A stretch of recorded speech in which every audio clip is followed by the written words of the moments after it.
The first thing Princess Acelera noticed was the silence. The grand concourse of Illyrian Station was never silent. It breathed, literally. A living artery of the Galactic Concord, its air recycled through bioluminal filters and scented with 100 species' preferred atmospheres. There was always motion, always voices layered over one another in harmonic chaos. Yet as Acelera stepped from her escort vessel, something cut through all of it like a blade. A scent. Her frilled crest stiffened involuntarily, iridescent membranes along her neck tightening as her species' olfactory nodes flared awake. It was not one of the registered perfumes of the station. Not synthetic. Not floral or metallic or enzymatic. It was raw, Organic. warm, alive.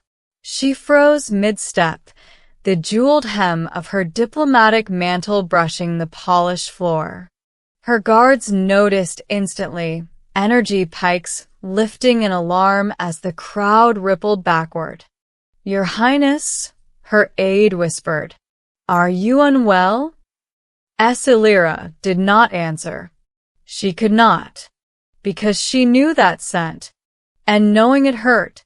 Years earlier, before she was a princess bound by treaties and optics, Acelera had been nothing more than a hunted heir on a dead world. The moon Karox 9 had been classified a death world long before the Concord charts ever reached it. Unstable tectonics. Apex predators that hunted by vibration and heat. Atmosphere barely tolerable even to native species. The insurgents who staged their ambush there had not intended her to survive. Her escort had died screaming. She remembered the crash, how the transport split against black stone, how the night screamed with alien calls. She remembered running, her limbs burning, her bioluminescent blood painting her trail like a beacon. The predators had followed eagerly. She would have died there. She should have died there. Until the human came. He had smelled like fire and metal and sweat, his armor cracked, his rifle older than Concord regulations allowed. He had been alone, stranded, injured, and yet he had placed himself between her and the darkness without hesitation. "Don't move," he told her in a voice roughened by dust and pain. "They hunt motion." She hadn't understood his language then, but his tone had carried across species lines. Calm. Certain.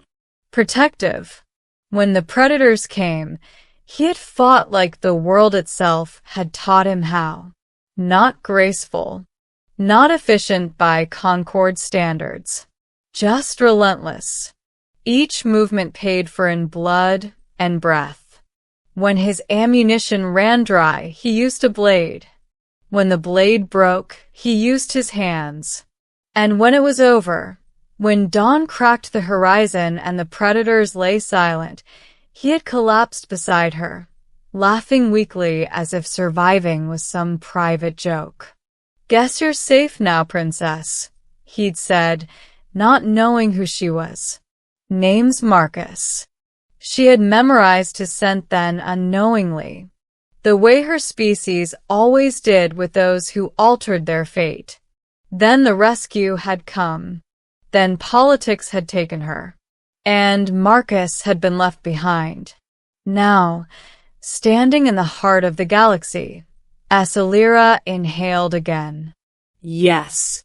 It was older now, laced with scars and recycled oxygen and the faint chemical tang of station work. But beneath it, unmistakable, was the same human aroma burned into her memory on a moon that tried to kill her. Her heart hammered. Slowly, deliberately, she turned.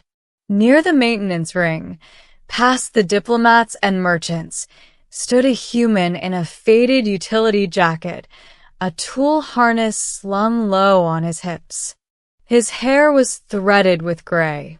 A prosthetic hand whirred softly as he adjusted a conduit panel, utterly unaware that the future ruler of an entire sector was staring at him like a ghost returned from the dead.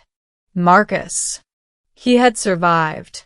The realization struck her harder than any battlefield memory.